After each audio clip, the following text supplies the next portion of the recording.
I'm Kenny Anderson, Director of Multicultural Affairs for the City of Huntsville, and welcome to Impact. Each week we bring you information about exciting things that are happening in our community, and today will be no different.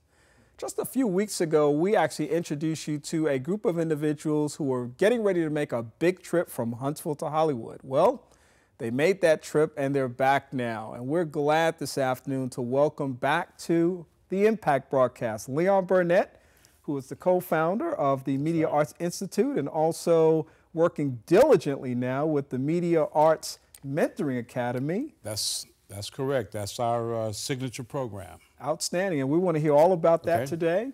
Lance Brazelton is with us today. What's happening, Lance? Not much. Lance has that $1 million smile, man. What's behind that smile?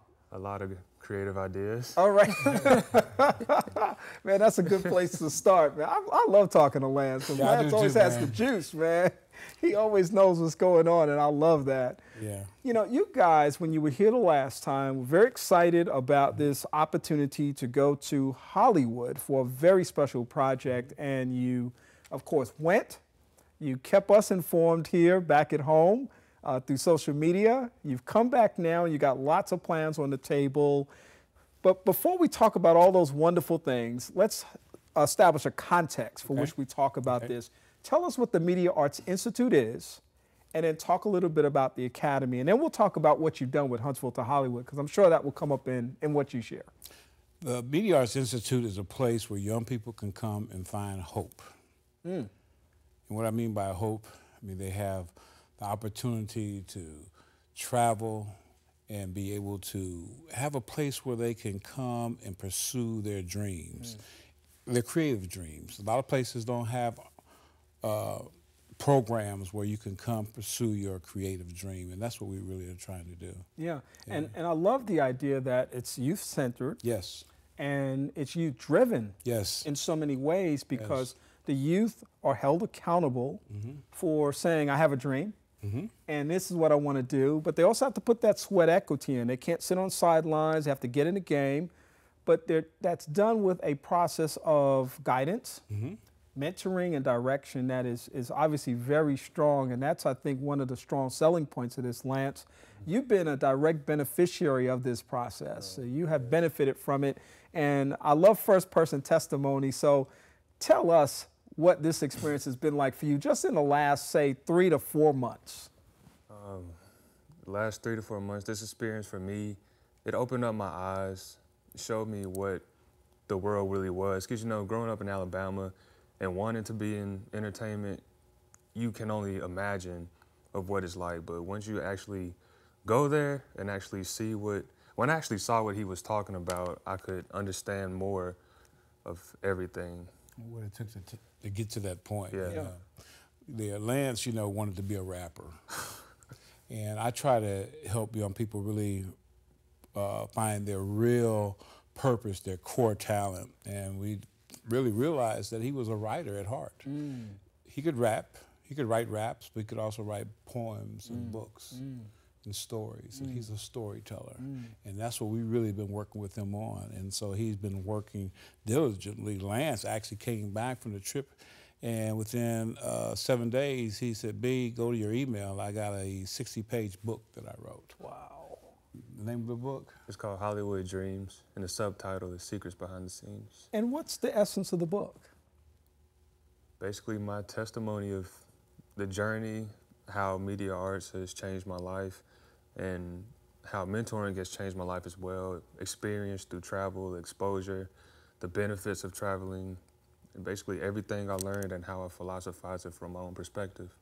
And has that been the key for you? Because I suspect that's been a big part of it. I was just sharing with some young people the other day about if I had one thing to, let's say I was a superintendent of the education universe, and had one thing that young people would have to do before they graduated, it would be that they would have to travel. Yes, yes, sir. To get that exposure. So I sense that that has had a profound impact on your life, and I just want to hear a little bit more about your thoughts on that.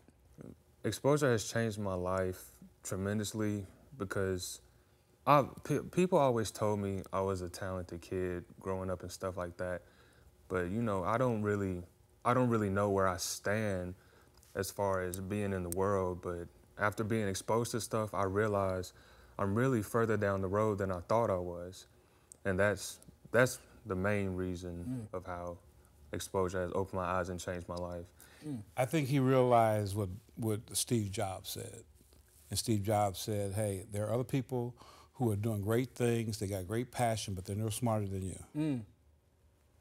You know, and that's what he says. And Lance went out there to say, hey, you know, I might live in Alabama, and I might not have access, but they're no more creative than me. Wow. And I can do this. Wow. And I think connecting those to the people who were out there doing things, some people from Huntsville who had said, hey, I came from Huntsville, I'm in Hollywood, and I think they verified to him that he could do this as long as he stayed committed and determined and was consistent in trying to do what he needed to do. And you know, Leon, that's something that you can't give a young person in a book. I mean, books are great, and I'm the first person that says reading is just fundamental and necessary, and it was what I think kept me growing up in public housing on the Lower East Side of Manhattan, when I could go to that library and I could visit places that my parents could not afford to send me.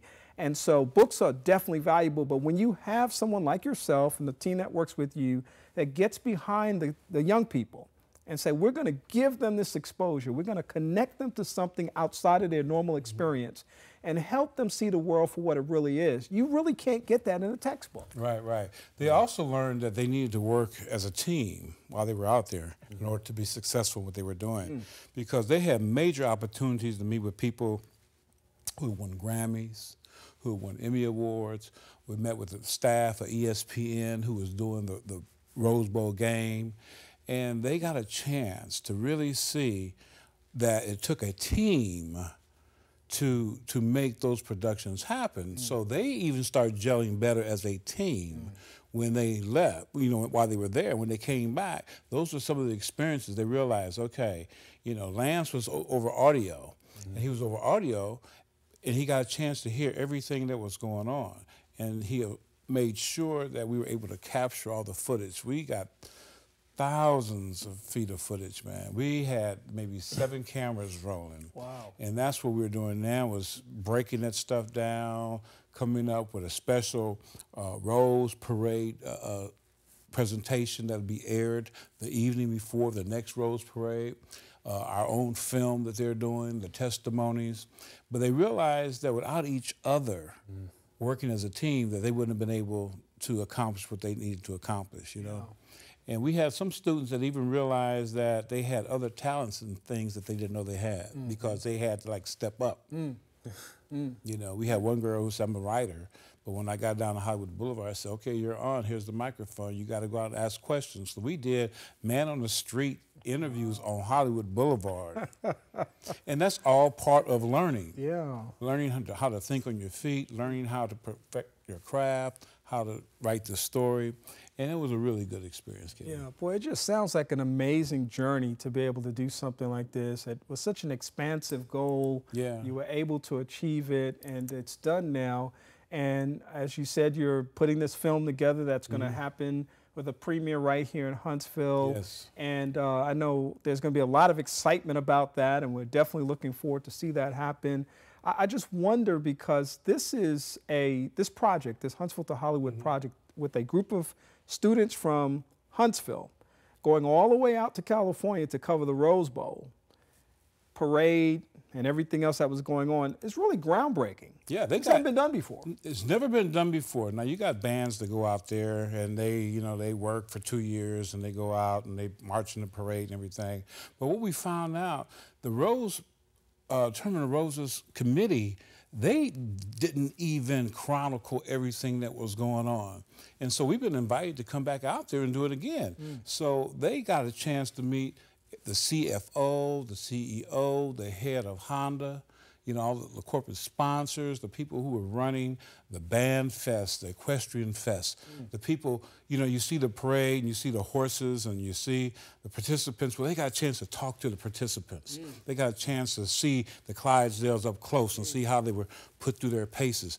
So they saw some things that most people would never see because of the access we had. We spent an hour in the office of the CEO. who sat down and told us his whole life history of how he got to be where he was at. Wow. Gave us words of advice. And during the week, he'd be like, hey, Leon, hey, Lance, and stuff. So relationships were built. Yeah. And they're like, oh, these kids are so mannerable. We want them to come back. So now we have an opportunity to take a group of students every year to capture a different part of the story. This year's story was Inspiring Stories. So we are capturing the inspiring story of the people behind the scenes and the students. Yeah, and these are some very sharp male and female students that attend A&M, Oakwood, Calhoun. Yes. I mean, these are area students who had this wonderful opportunity, a chance of a lifetime, really. You know, I've not been to the Tournament of Roses parade, and I certainly hadn't been backstage, but I've watched it on television for many years, and I think that often when we have those opportunities that are very special and unique, you develop a greater appreciation for those kinds of things. And Lance, I'm sure that happened to you. Yes, sir. Like I'm barely stumbling over stuff because it's like it's so much, and I just don't know how to put it into words. Like honestly. Yeah. It's got to be tough to do that because, wow, and just like you've been impacted in a certain way by the experience, everyone you took has their own story. They have their own story. They've come back and I've seen a lot of them just have, their drive is different. They were like, you know, we were really serious as we should have been. Now we understand what you were saying, blah, blah, blah, you know, and so they have taken their craft to another level. But what really was amazing to me, here we are in Huntsville, and we have 3 HBCUs here in Huntsville, which is a rarity. And I found that a lot of the schools, even the HBCUs and other schools, the students who were in the same major did not work together. Wow. There's a separation. Wow. So this was a way for us. Now I got students from Oakwood coming to me, from A&M coming to me, wanting to know can they join, and they're meeting other students and they're working on projects together. And that's what I'm trying to do also, is build a community of young professionals, you know, that are really into their craft and give them the outlets. And part of the Mentoring Academy is to connect them with mentors. So now, when we went out there, a lot of the people that they work with said, hey, give me their number. I want to stay in touch with them. Here's the intern opportunity for you. Check this out. So they're getting all kinds of connections going on. That's what it's about. Yeah. So it is about who you know in a lot of these situations, and having that experience certainly played a big part of that. Yeah, one of the people that we interviewed, he had a really good analogy about how Hollywood works. He said Hollywood is like heaven. It's not so much who you know, but who knows you. So if you don't know God and you don't have a relationship with God, it's a two-way street. So you have to know, God needs to know you, and you need to know these people. It was really deep. We got some really profound words of wisdom from some people who've done some big things. Yeah, and you know, Huntsville to Hollywood, and I'm sure we're going to see this in the film, and also I'm sure you probably a little panel discussion, stuff like that, but you saw other parts of Los Angeles. Oh, yeah. And you didn't just go to Hollywood in the hills. You kind of went around. I'm from Los Angeles. I'm from South Central. I actually took them by every house I lived in L.A. I took them to Nickerson Gardens. I took them inside the hood. And I told them, I said, okay, guys, put your cameras down, because we were looking like the po-po. They rolled through. I took them to Skid Row. They got a chance to see little kids living on the street. And I said, you know, there you go, by the grace of God. And Lance, what did it mean to you coming from a state like Alabama, that is a very rural state in relationship to a place like California? What did it mean to you to see those kinds of experiences and those differences in the way people's lives are being lived? It taught me that I'm actually capable of doing the things I want to do and actually traveling the world to see the world, you know. But did it make you feel that you were blessed, even though you come from the circumstances you come from? Yes, sir, it did, especially when we went to Skid Row, because, you know, it's not too far from, you know, Hollywood, where all the money's made. So it's kind of like coming from Hollywood and transitioning into Skid Row, it like opened my eyes and showed me I might be from Alabama, but I'm more fortunate than people who see the Hollywood sign every day. And it was deep. Yeah, and I imagine you go from Hollywood to Skid Row, and it's not like there's a big sign that says you're now entering Skid Row. It's like the transition is probably relatively subtle. It was down the street from the Staples Center. Yeah. I took them over to the Staples Center, and before they knew it, they're like, what's that? I said, it's Tent City. Yeah. The same place where that guy got shot by the police. Right. We went right by that. Right. And it's like, well, where did they go to the restroom? How did, you know, and they had questions. And then they kind of said, you know what, I might be from Alabama.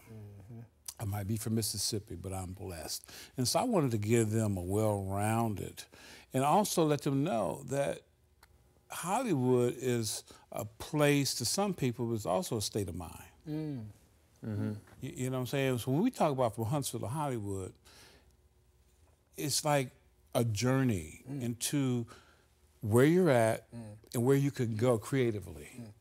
You know what I'm saying? Yeah. And so I was trying to show them that, but I also wanted them to know that all that glitters does not go. Wow. Yeah. So I took them to Rodale Drive. They walked around and they looked in Gucci and they looked at the Stones, and then I took them to Inglewood. So they got some cultural experiences and stuff, you know. And I really wanted to just give them a well-rounded, because that's what travel's about. That's right. It's about culture. It's about seeing how cultures work together. Yeah. And being able to relate it to your own experience and say, hey, you know, I'm connected to the world. I was talking to them a lot about Hollywood and Pasadena, but until they went there, they couldn't visualize it. They didn't know what the smells smelled like, the traffic, the sounds, and it became a whole new thing for them. Yeah. And so we have actually put together a series of trips for our students, and also I've been contacted by organizations that say, can you come to Houston, can you come to Chicago, work with our kids and take them on an excursion? New York. That's where we're going this summer. We're going to New York this summer, but we're working with the Global Medical Relief Fund, an organization that helps young people with who are burn victims and limbs. And so they're going to do a story on them, but they're also going to take them to the Macy's 4th of July parade. I want them to be exposed to culture and to other people's experience, because as storytellers, they need to understand these experiences, because most of them are storytellers. Right, and you're doing it through the power of digital media. Yes. I mean, this is a burgeoning industry, and it's certainly going to present lots of opportunities for career development, and these young people are on the cutting edge. We expect them to be the ones one day winning Emmys and Oscars and other kinds of things, and Pulitzer Prizes because of their writing skills and their editing skills and their directing skills and all the other things that they have seen and only aspire to do right now. You're a 501c3. That's correct. And I want you to take an opportunity in the last few minutes that we have in the broadcast to really talk about what kind of help do you need from people? How can people support your mission in terms of the mentoring piece as well as the resource side of this process? Because, you know, we have these kinds of conversations all the time. We say, Leon, good job, man. God bless you. And we keep on going. But let's recognize it takes people, it takes money, it takes time, it takes all of those kinds of things. And so as a 501c3, people that are listening this afternoon, how can they reach out to you, connect with you, and support you in a tangible way? Well, first of all, we are a 501c3. And, you know, we deal with digital media, but we also deal with what we call entertainment technology. And entertainment technology, there's hardware involved in that. So we need help with computers and hardware and software. You know, a lot of these corporations around Huntsville, they have the tools that we need to be able to give a young person an opportunity. I have some students now that I'm working with out of the Pinnacle schools, you know, and they're like, we got this talent, we're trying what we can on our little laptops we get from school, but they don't let us in. We don't have the tools we need. So we need more tools. But we also need mentors, and we need people who have experience not just in the digital media, entertainment media, but in life. Like when we teach interviewing skills, we're teaching them how to interview for a job. So we need people to come and talk to some of these young people and give them positive reinforcement. And we need money. We need money. We need money to be able to continue to take these young people on these excursions, on these trips, these life-changing trips. you know, we're getting ready to do a big fundraiser, a kickoff our capital campaign in May at the Botanical Gardens on May 7th, where we're going to be inviting people out to come meet and see what we've done. You know, in the short time that the Media Arts Institute has been here, we've been around for about 3 years, really working. The students have run a youth sports network. They've run Alabama Technology TV. Matter of fact, I got students shooting the drone show. You know, AVUSI Pathfinder. They work with the Semper Fi. So we need organizations to say, hey, we want to support what you're doing, because I want to be able to give these young people an opportunity to develop their talents, get the hands-on experience, and be able to fly. Yeah, yeah. You know? Lance, what would you say as again, somebody who benefits from this program? You see the young people around you that have those dreams and those aspirations, and you know, I see somebody like you, and I see myself so many years ago searching in life to try to get my footing, to figure out where I'm going to go, to find the success that everybody around me is talking about, and to realize my potential, but also realize that the reason I am where I am today even is because people invested in me. Yes, sir. They took the time to nurture me, to provide for me, to create opportunities for me to experience. So as you're listening and you think about the other young people that are part of the Mentoring Academy,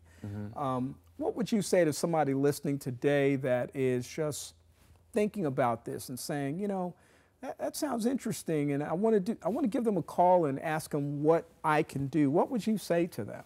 I have 2 things I would say. First thing I would say, find a mentor, find someone who lives in your community, who you know is a successful person. Do your diligence, don't just walk into anything. Actually look them up, make sure they're legit. Second thing I would say is you must be consistent. Because, like I was telling Mr. B, when I met him when I was in high school, if I wasn't consistent, I would have never went on that trip. And consistency is very important to my life, because the reason I'm here now is because of consistency. The reason I know you, Kenny, is because of consistency. If I was to stop being consistent, I would have put a cease on my purpose in life. Where do you see yourself 10 years from now? I see myself as the CEO of my own publishing company, producing my own books, owning my own record label, signing artists, everything. Whatever you want to do. Yes, sir. That's all right. Well, yeah, because if Lil Wayne can do it, he can do it. Yeah. Lil Wayne's no smarter than him. Yeah, yeah. Lil Wayne had a mentor somewhere. That's right. That got him on. Right. And so we're trying to create a pathway for young people in Alabama. Lance has grown from being a protege to now a mentor. He has a young man in high school, 15, who's writing comic books and stuff. Now he's trying to pass on the experience and help him learn how to save his material. You know, the young man had everything in the book. Lance said, okay, now we got to digitize this, because if the dog eats your book, it's gone. It's gone. Basic rudiment stuff, you know. Right. And so he's working with him. And so being at Low Mill, the students get a chance to meet other artists who are helping them. And so I would say if a young person is watching this program and they want to be involved, they need to just contact us at the Media Arts Institute. Come and talk to us. You know, we don't turn down anybody. You know, we are not a fee-based organization. We are a help-based organization. So, you know, if you want some help and you're serious about it, come talk to us. Maybe we can put you with a mentor, and that's why we need more people to help mentor. Right. To just talk to young people about things, you know? Listen, I've really enjoyed talking with both of you today. Leon Burnette is the co-founder of the Media Arts Institute and also the Media Arts Mentoring Academy, which is the signature program. And you can hear big things about Media Arts, about Mama. All right. Mama is on her way to doing big things. That's anything that's got an acronym called Mama is going to be successful. There's no question about that. Mama wants to help you. Don't put a big in front of that now, because then you're really going somewhere. No, but that's what we are, Mama. Come to Mama. And come to Mama, that's right. We want students to come to Mama, and that's our website address. Come, the number 2, Mama, Also, MediaArtsWorld.com. Are they both .com? .org. .org. ComeToMama.org. Okay. MediaArtsWorld.com. Okay. Come2mama.org. And then MediaArtsWorld.com. Yes. Okay. Lance Brazelton, thank you for being here as always, man, and shining as always. Thank you so much for having me, Kenny. He's shy, man, so he kind of quiet, but trust me, he can talk. Man. Yeah, we got to work on that a little bit. Okay. Guys, listen, thank you for being here today. I really appreciate the opportunity to share with the world what you all are doing, and thank you so much for what you're doing. Appreciate you, Kenny. I really appreciate your support, man. All right. For real. All right. Well, we'll keep doing it. Yeah, thank you. For sure. Thank you. I want to thank you for being a part of our broadcast today. And as always, we hope that you have paid close attention to the information that we've shared and that you'll follow up with these individuals about the information that they provided, about how you can be a resource to them and perhaps even share resources with them that can help them be successful. We hope that you continue to support this program, Impact, that comes to you sharing information about things that are happening right here in your community. And we'll talk to you again next time. In the meantime, have a great rest of the week. And as always, remember that knowledge is better than riches. Have a great day. Bye-bye.